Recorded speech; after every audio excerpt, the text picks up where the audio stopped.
अब तो आदत सी है मुझको ऐसे जीने में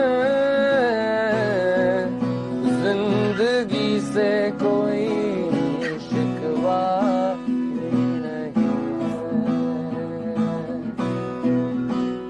अब तो जिंदा हूँ मैं इस नीले आसमां